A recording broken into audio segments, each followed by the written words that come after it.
They thought she was nothing, just a stranger with worn shoes. But when the truth surfaced, every soldier at Fort Ironclad had no choice but to bow to her silence. Hello everyone, peace be upon you. Before we begin, don't forget to hit the like button and subscribe, and stay with me until the end of the story. Also, leave a comment telling me which city and country you're watching from. I'd love to see how far my story has reached. For those of you who have already subscribed, I sincerely wish you good health, ease in all your affairs, abundant blessings, and may all your hopes and dreams come true. Amen. Now, let's begin the story. Fort Ironclad wakes early. Floodlights blink off as daylight sets across the muddy training fields, steel barracks, and the glass command tower that looks over everything. Drones hum in slow circles. Screens in the simulator hall flicker through maps and metrics. Cadets jog in formation, boots in sync, gear spotless, radios clipped neat, eyes forward. In the middle of this order, Sarah Mitchell steps through the main gate with a small canvas backpack, a white button-up with light creases, and old white sneakers that pick up wet soil with each step. She doesn't wear a badge. She doesn't speak. She takes in the layout, the wind, the distance between the obstacle course and the landing pad. A few cadets notice her at once. A few more turn their heads when Olivia Carter lets out a short laugh as if the sound is a cue.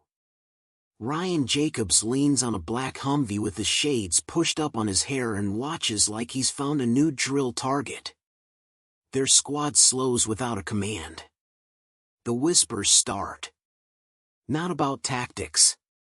About shoes, shirts, posture, and the fact that Sarah is not in their uniform. She stays where she is, measuring the field, the tower, the flow of people. Captain Linda Monroe crosses from the sideline with a clipboard and a no-nonsense step. "Ma'am, this area is restricted to trainees and staff," she says, tone flat, not unkind, just by the book.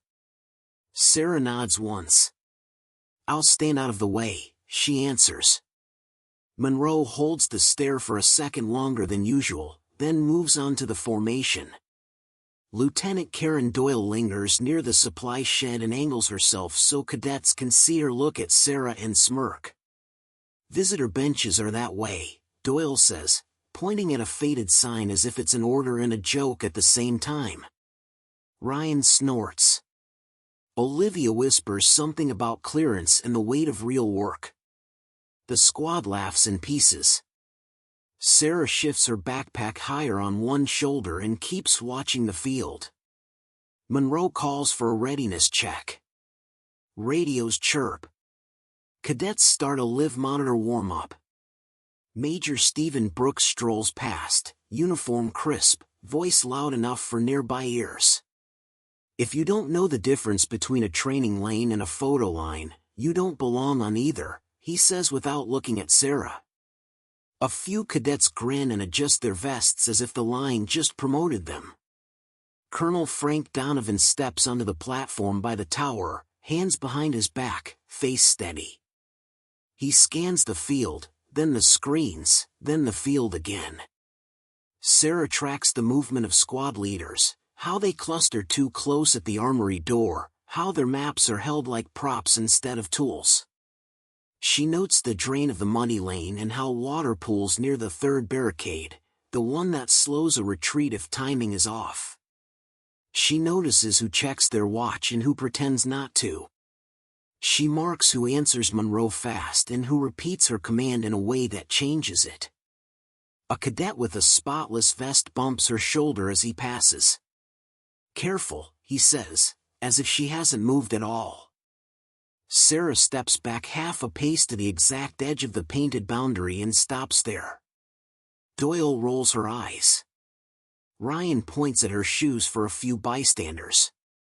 Olivia makes a show of tightening her braid and turns her back like a small ceremony. Monroe keeps the schedule moving and calls out safety rules. Sarah stays still and listens. The command tower door opens and closes with a quiet click. On the monitors, drone feeds switch to the forest training lane that will run later this morning. In the chow line, a few cadets talk big about the simulation, about flanking and capture, about speed records no one in the room has actually broken. Brooks tells a joke about tourists who step onto a range and think it's a museum. No one mentions planning. No one mentions comms flow. The flag lifts in a steady wind. The landing pad remains clear. A mechanic checks a rotor, then waves off. Sarah places her backpack at her feet and studies the perimeter markers, the spacing, the blind spot near the stacked cargo crates. A small gust sends grit across her shoes. No one asks her name. No one asks why she came. She doesn't offer it. She watches the drills start and sees how the lead runner calls pace too fast, how the rear stumbles to keep the line. Monroe corrects it in one sentence, and the line holds. Donovan nods once from the platform. Doyle pretends not to notice and writes something on a clipboard that doesn't need writing. Olivia taps her wrist as if counting the seconds until this distraction ends. Ryan laughs again at nothing specific. Sarah lets the noise pass. She keeps her eyes on the practical details, exits, lanes, cover, where sound carries, where it dies. At Fort Ironclad, posture is a language. Today, Sarah chooses stillness. She keeps her shoulders level, chin down, and gaze forward, not defiant, not meek, just set. She measures the distance from where she stands to the radio rack by the instructor station and files the number away. Monroe announces final checks for the morning cycle. Brooks calls for cadets to clear the lane. Doyle gestures again toward the bench like a broken loop. Sarah does not move. She breathes once, slow and steady, and looks over the field that doesn't want her on it. Sarah stayed where she was, eyes steady on the mud-dark field, refusing to move. And that was when Olivia decided the stillness was a challenge. Olivia cut across the lane with her vest zipped high and a smile that looked like policy but felt like a test. She unscrewed a cold water bottle and, without a word, tipped it over Sarah's shoes until the canvas soaked and the laces darkened. "Thought the plants needed it," Olivia said, loud enough for nearby squads. Ryan laughed like he'd been waiting all morning for that line. A few cadets covered their mouths and stared at Monroe to see if she'd stop it. Monroe did not flinch, did not smile, did not join in. She simply checked her watch and called the next readiness code like the book said she should. Doyle pointed, again, at the visitor benches as if a finger could move a person. "You'll be more comfortable there," she said, voice sugar over steel. Brooks drifted by on a slow arc, took in the wet shoes, and let out a small sound that wasn't quite a laugh. "This is a training field, not a sidewalk," he said to no one in particular, which meant everyone heard him. Sarah looked down once at the water pooling around her toes, then back up at the field. She did not wipe, shake, or step away. She squared the backpack on her shoulder and let the cold seep in until she could not feel it. Ryan leaned on the Humvee like it was his podium. "Clearance matters," he told the air, and then looked at Olivia for approval. Olivia loved the stage and kept it going. "Some people confuse proximity for purpose," she said, not breaking eye contact with Sarah. Doyle added small theater, a sigh, a head tilt, a tiny note scribbled on a clipboard that would change nothing but would look like process. Monroe's voice cut across them, safety brief, radio check, hydration reminder. The line shifted. Boots moved. A drone passed low and angled toward the forest lane, its camera steady. Sarah watched the drone's path, the wind shift, the flag angle, the instructor rotation, the way the nearest squad leader repeated Monroe's instruction and shaved off a word that mattered. She watched how Olivia took compliments like rations and how Ryan tracked the laughs like scores. She watched how Doyle's eyes never left the social center of gravity and how Brooks performed authority with a volume knob. Donovan stood on the platform under the tower overhang, broad stance, eyes scanning. He didn't interfere. He didn't need to. He saw and filed. Sarah's shoes were no longer wet, they were heavy. She set her weight to the balls of her feet and ignored the squish. Olivia circled once more, casual, then stepped in closer than necessary. "Ma'am, you can't just stand in the lane. It sends the wrong message," she said, voice coded in practice. Sarah met her eyes. "I'm not in the lane," she said, and she wasn't. Her toes were an inch behind the boundary stripe. Olivia's smile thinned. Ryan clicked his tongue. Doyle made a soft noise like disappointment. Brooks clapped once and told his nearby cadets to learn to read rooms. The room was a field and the reading was wrong, but the cadence made people nod. The morning warmed. The steel of the barracks picked up a dull shine. The simulator's screen cycled to the forest module and froze on a terrain map that would punish the sloppy. A pair of cadets argued quietly about compass headings while pretending to stretch. Monroe caught the tone and made them switch roles without looking at them. Olivia adjusted her braid like a ceremony and drifted back to her squad, who stood taller when she faced them and looser when she turned away. Ryan rolled his shoulders and made a show of checking his radio. Sarah tracked the radio channels by habit, counting clicks, listening for crosstalk, running the map in her head without a map in her hand. She did not rush the numbers. She did not frown. She kept her breathing slow and even and let the field tell her what it always tells when people are loud, who is actually listening. Doyle tried one more time, voice cooler. "If you are here as a guest, use the guest area. If you are here as a volunteer, register. If you are neither, security will escort you." Sarah didn't answer because there was nothing left to say that would change Doyle's goal. Monroe called for a 5-minute reset and reminded everyone to hydrate. Ryan used the pause to stage a whisper about clearance badges in museum tours. Olivia nodded at it without laughing, which made it land harder. Brooks spoke to a pair of instructors about tightening the perimeter during the afternoon drills, as if the morning had already gone as planned. Donovan stayed still, and that was its own message. Sarah flexed her toes once inside the shoes, felt the weight, judged the traction, and reset her stance. The first decision of the day was to remain, and she had already made it. She didn't need a second one yet. The field would provide. A runner trotted by with a clipboard and a list of team assignments for the late morning evolution. Olivia's name sat on top of a roster that assumed success. Ryan's name was wedged into a slot that assumed noise. Doyle had her own list that assumed control.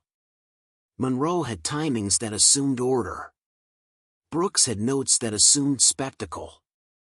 Sarah had none of that on paper, but she had the clock, the wind, the map in her mind, and the habit of listening to what people think they're hiding.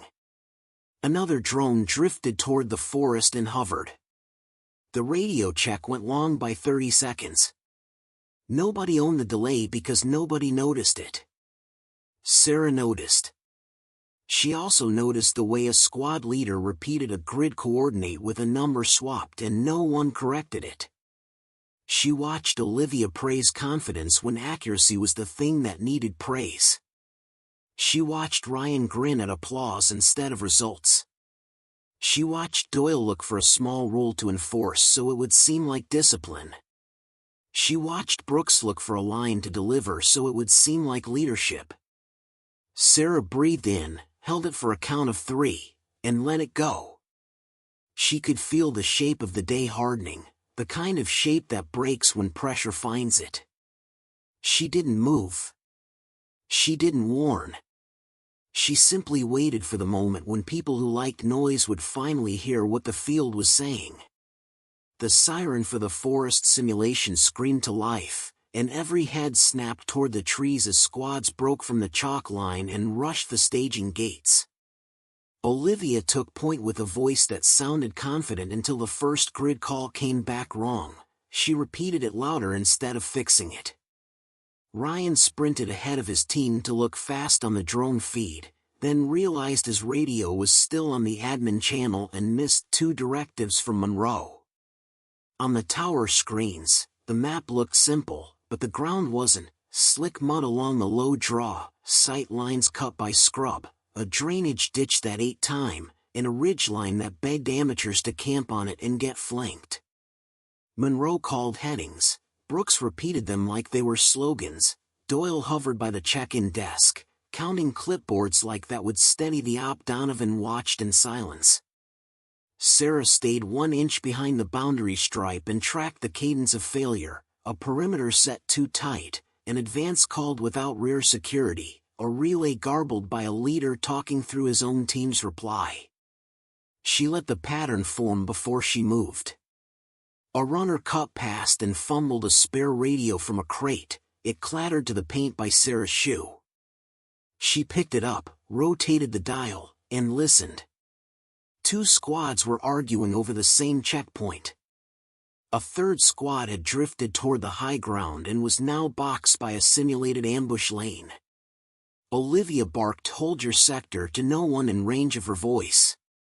Ryan cheered his own push into a dead pocket and called it momentum. Sarah keyed the mic once. Level, no rush. All stations, this is Control 1. Check nets. Team 2, you're on my audio. Report status. The teams froze just enough to hear the tone. Team 2 copies, someone said on instinct, as if a drill had started and they were late to it. You are exposed on your left, Sarah said, eyes on the drone feed. Anchor at the fallen pine, 2-man cover, rotate on my mark.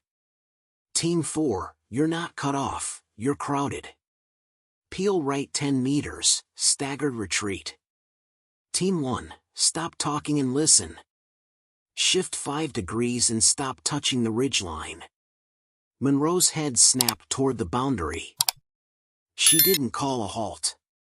Brooks started to speak and then didn't, because the radio went quiet in the way it does when people finally obey. Olivia tried to reassert control and only managed to echo what Sarah had just ordered. Ryan shouted copy, like volume was competence, and then actually did what he was told. The drone showed the mess untangle, a clean slide behind the pine, a right peel that opened a lane, a ridgeline abandoned before it punished them. Sarah didn't praise. She sequenced. Team 2, hold 5. Team 4, advance by bounds to the culvert, mark it red. Team 1, you're my flank, not my headline. Keep the tree line at your elbow and stop chasing cameras. The tower screen stopped jittering. Donovan's jaw eased. Doyle whispered to a clerk, "Who is Control 1?" and got a shrug. Olivia tried again to lead by volume and realized her squad was already moving on the timing Sarah had set. Monroe slid her clipboard under one arm and let the pattern run. Brooks, searching for a line, stayed quiet as the timer on the command board flipped faster than any morning cycle he'd posted. Ryan reached the culvert and, for once, didn't announce it. He flagged it and covered. Sarah walked the net like she'd been born on it. "Breach on my count," she said, calm, even. 3, 2, 1, go. The camera caught the entry like a textbook. No friendly flags down. No penalty flashes. No dead air. "Exfil route echo," Sarah said, already moving the map in her head. Team 4, you are my rear. Team 2, your center. Team 1, stop stepping on each other's heels and cover left arcs.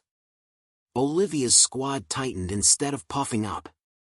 Ryan watched his sector and, by accident or growth, didn't peacock. The ditch that ate time became a runway. The high ground that trapped leaders became a guidepost to ignore. Radio clicks stacked in a clean rhythm. Monroe called the safety clock. The exfil beacon lit. The buzzer fired early. The tower screens threw a record time across the top margin and then flashed green for 0 simulated casualties. The field went quiet in the way it does when noise learns about results. Olivia's chin dipped. Ryan pushed his shades back down because his eyes didn't know where to land. Doyle's pen stopped moving. Brooks let out a low breath through his nose and looked at the boundary like it had changed shape. Monroe finally turned, really turned, to the woman with wet shoes and a plain shirt holding a radio she was never issued. Sarah lowered the mic but didn't step forward. She didn't smile. She didn't explain. She waited. On the tower, Donovan leaned into the rail, eyes on the timer, then on Sarah, then on the squads, whole, intact, quiet for once. He let the silence stand long enough for everyone to feel it. That, he said to no one and everyone, is how you run a field. Then, softer, almost to himself as he kept his eyes on Sarah, he asked the only question left in the air, "Who is she?" hung over the field as if the siren had asked it, and the answer arrived before anyone could speak. The thump of rotors rolled in from the south, low and firm, pulling eyes off the timer and up to the sky above Fort Ironclad.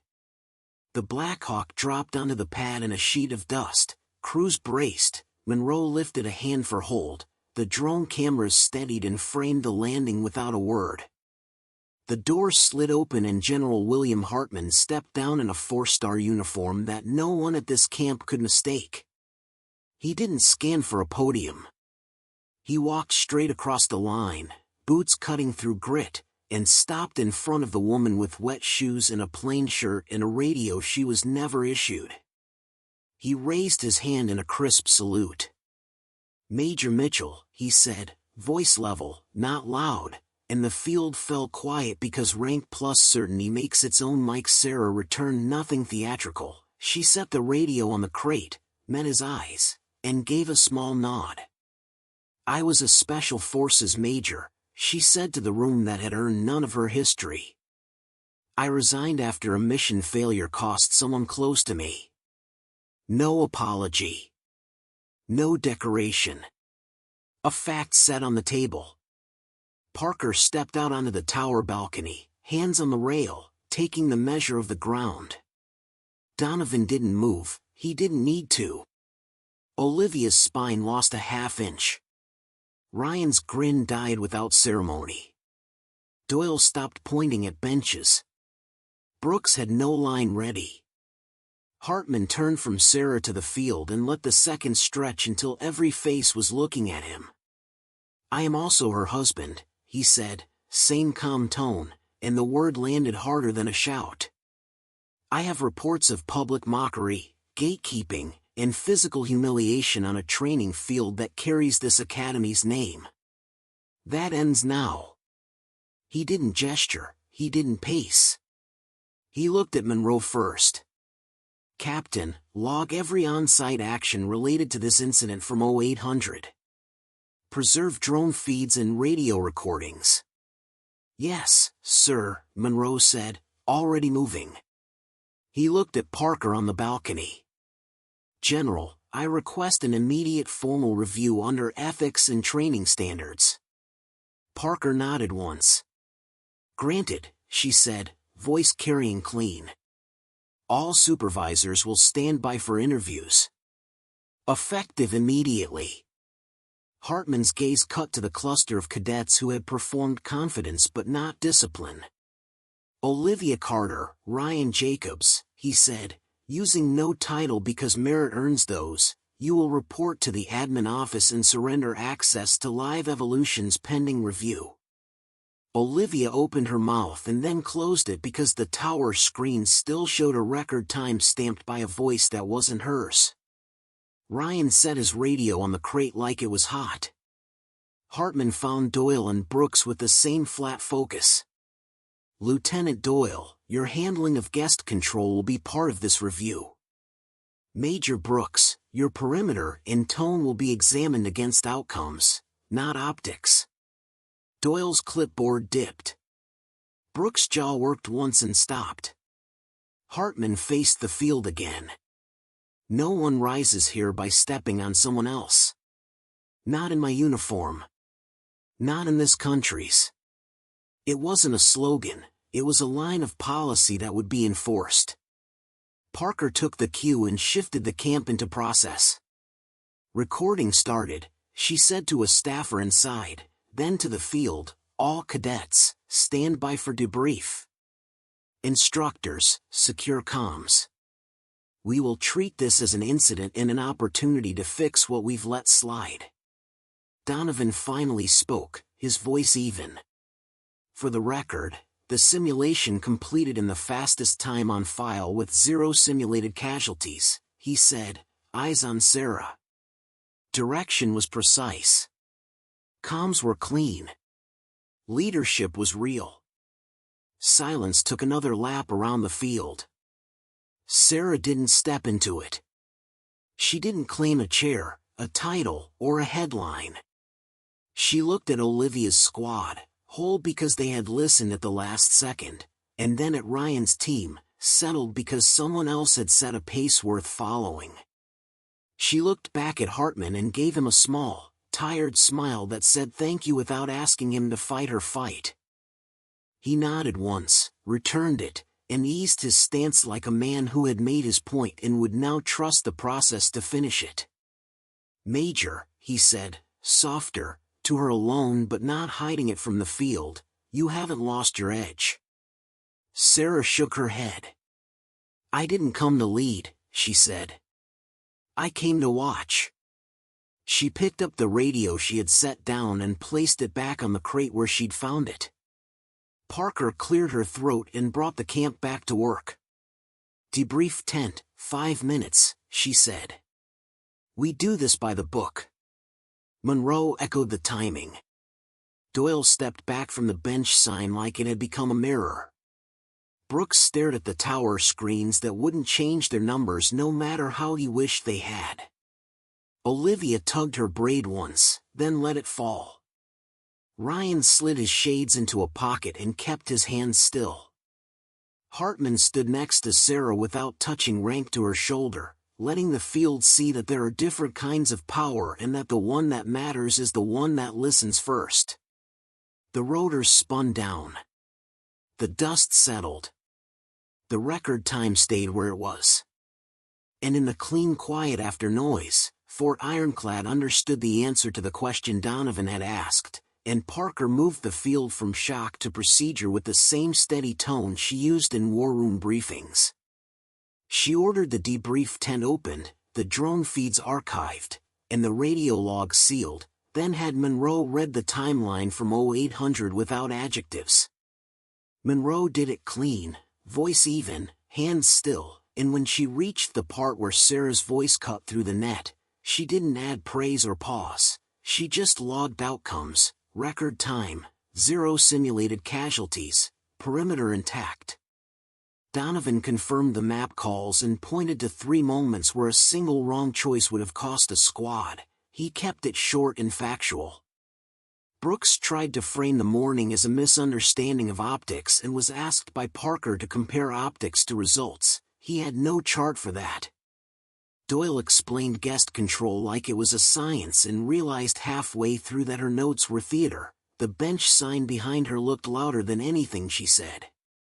Olivia stood stiff, eyes on the tent wall, braid perfect, and offered the word confidence more times than she used accuracy. Ryan used momentum like a crutch and ran out of synonyms by minute 3. Sarah didn't speak unless spoken to, and when Parker finally asked her what she had seen, she gave a list, not a speech, a grid misread, a ridgeline trap, comms overlap, a culvert unmarked, a peel that needed 10 meters, and a clock that went 30 seconds long without anyone owning it. She ended with one line, "They can do this. They need to hear first." Hartman stayed at the back with his arms loose and his jaw unclenched. He didn't steer the review because he didn't need to. The facts steered. When it came time for decisions, Parker issued them like training orders. Cadet Olivia Carter, she said, suspended from live evolutions pending remedial training and ethics review, rank within the cohort stripped until reinstatement is earned. Olivia didn't argue. She nodded once like a person who had heard the first honest sentence of her year. Cadet Ryan Jacobs, Parker continued, removed from final trials this cycle, reassignment to comms discipline for corrective work, eligibility to be reevaluated after documented performance. Ryan's shoulders sank into a shape that looked like learning more than defeat. Lieutenant Doyle, Parker said, reassigned to desk duty and standards audit, your gatekeeping and tone under review. Doyle's pen stopped being a prop, she put it down like a tool she would have to earn back. Major Brooks, Parker finished, relieved from live coordination, you will complete instructor recertification with Donovan as your evaluator. Brooks didn't have a line, he had a nod. Monroe stepped forward before Parker could close and did what leaders do when they should have done more. She owned it. "Ma'am, I held the book but missed where it was used to shield the wrong thing," she said. "I should have shut down the mockery on the spot." Parker answered without ceremony, logged and accepted. "Fix it on the line." She turned to Sarah. "There's one more item," she said, and the tent held its breath. Based on demonstrated leadership and the record just set, Fort Ironclad offers reinstatement at prior grade with accelerated track. Hartman didn't move. He already knew the answer. Sarah looked at the people who had been loud and the people who had been quiet and the people who had listened when it counted. She shook her head once. "I'm done with that part of my life," she said, plain. "But I'll teach one class. One block. Led without ego. Win in silence." Parker didn't smile, she marked it as accepted and made it policy. "New directive," she said to staff. "Respect is not performative. It is enforced. Assessment will weigh accuracy over volume, outcomes over optics, and listening over posture." Donovan added the implementer's line, "We'll bake it into drills." The tent emptied into a different camp than the one that had waked at dawn. The bench sign meant less. The boundary stripe meant what it should.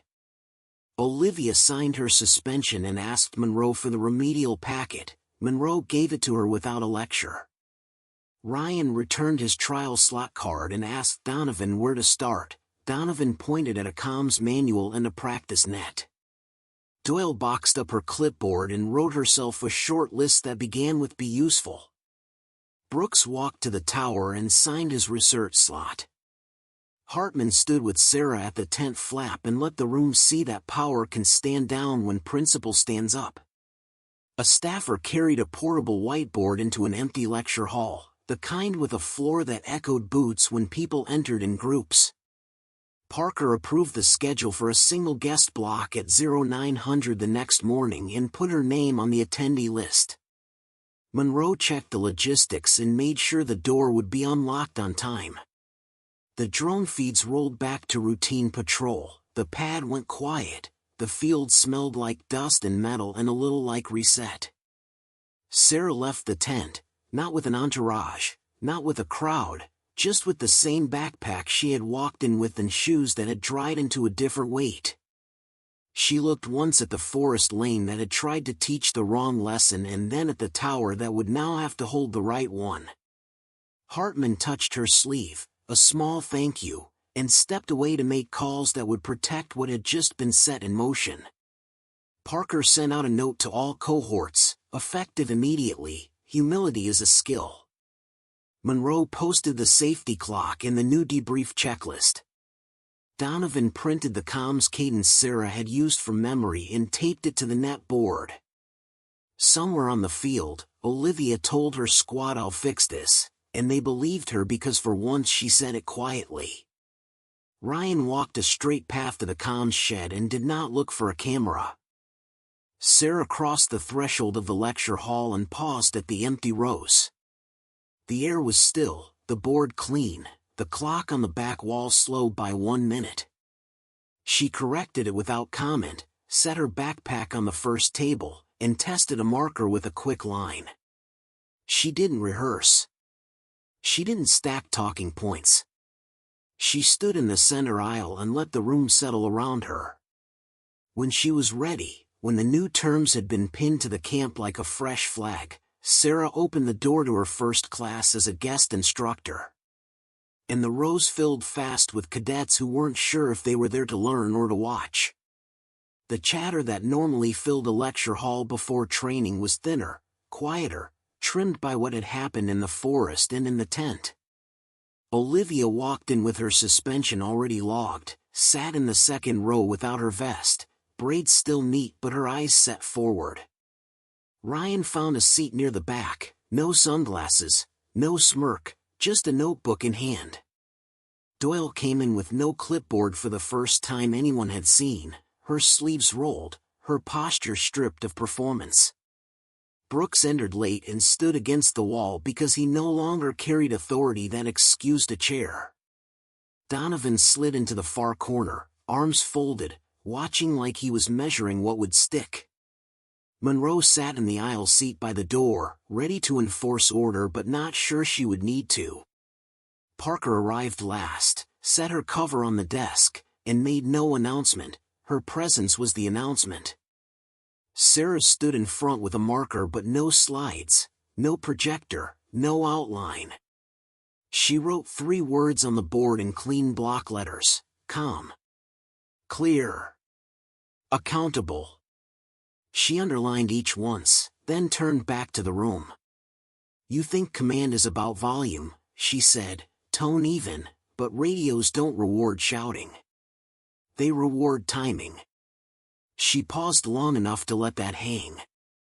"You think gear gives you edge, but the forest doesn't care if your boots are new. It cares if you know where to put them." She let the silence carry the weight. She pointed at Olivia without malice. "You confused confidence with accuracy. Confidence without accuracy breaks teams." Olivia nodded once and wrote it down. She looked at Ryan. "Momentum isn't a plan. It's noise if you don't know where you're going." Ryan scribbled it, head low. She looked at Doyle. "Control without respect is just theater. Theater wastes time." Doyle folded her hands and didn't argue. She looked at Brooks. "Optics don't hold a line. Only clarity does."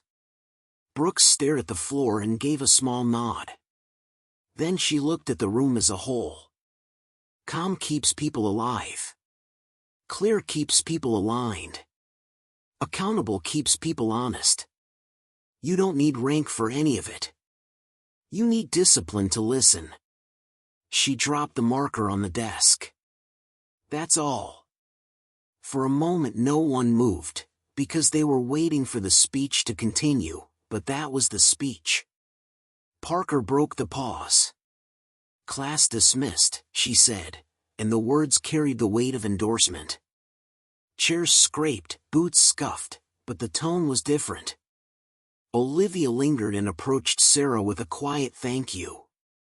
Ryan offered no line, just a steady look that meant he had heard. Doyle asked if she could observe the next block even without authority. Brooks said nothing but walked out slower than he had walked in. Monroe stopped at the door and gave Sarah a nod that was part apology, part respect. Donovan stayed last and told her, "That 3-word board will outlast every manual here." Sarah smiled thinly. "That's the idea." Parker collected her cover and said, "Directive stands. Respect is enforced." The hall emptied, leaving Sarah alone with the clean board and the quiet that follows when people have been made to listen. She capped the marker, slid her backpack on, and walked out into sunlight that felt like closure. Outside, the field was already back in cycle, squads running drills, instructors checking times, drones humming. But the rhythm had shifted. Cadets carried maps like tools, not props. Radios passed cleaner. Orders came shorter, sharper, less dressed. Olivia ran with her squad but corrected a heading with precision instead of pride. Ryan shadowed the comms tent, repeating cadence until it stuck. Doyle sorted supplies without theater.